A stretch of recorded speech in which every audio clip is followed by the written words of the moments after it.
Nous allons aujourd'hui parler d'un cas clinique de rythmologie. Donc un patient qui avait un flûteur atrial que j'ai ablaté par radiofréquence pour le réduire en rythme sinusal et qui un an plus tard est revenu avec une autre arythmie, une fibrillation atriale cette fois-ci mais paroxystique, et c'est le Holter ECG qui l'a montré, et ça va nous permettre de discuter un peu de la prise en charge des flûteurs, du flûteur atrial et de l'anticoagulation du flûteur atrial ablaté.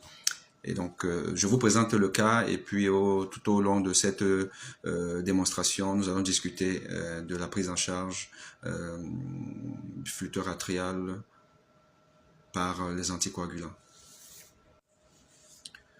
Ceci est un Holter ECG d'un patient à qui j'ai fait une ablation d'un flûteur atrial il y a un an, exactement au mois de mars 2022.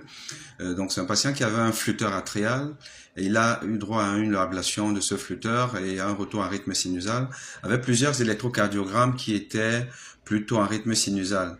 Et comme il n'avait pas trop de facteurs de risque d'accident vasculaire cérébral, j'ai donc décidé de lui arrêter les anticoagulants parce que son flûteur a été ablaté de manière correcte avec un recul de plus de 8 mois sans arythmie.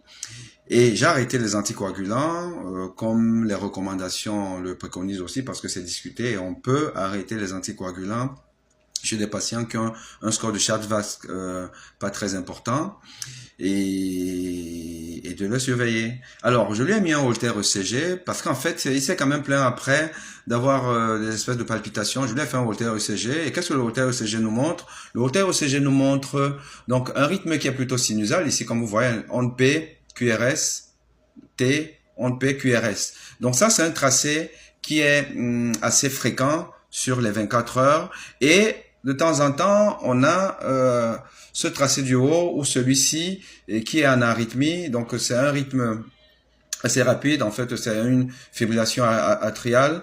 Il y a des séquences de fibrillation atriale, des séquences de rythme sinusal. Mais le fait est que voilà un malade qui a refait, donc, qui a fait une fibrillation paroxystique, alors que il n'était pas connu pour avoir une arythmie.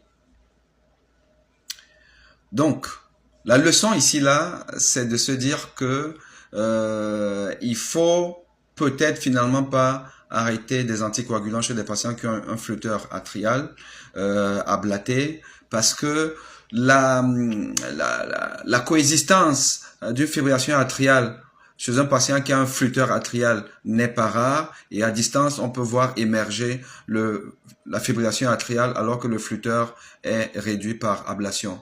Donc, faisons attention. Il faut surtout monitorer les malades, leur faire des Holters itératifs à distance si jamais on veut arrêter les anticoagulants ou peut-être ne jamais les arrêter. Donc ça, c'est très discuté dans la littérature et puis c'est bien de le savoir.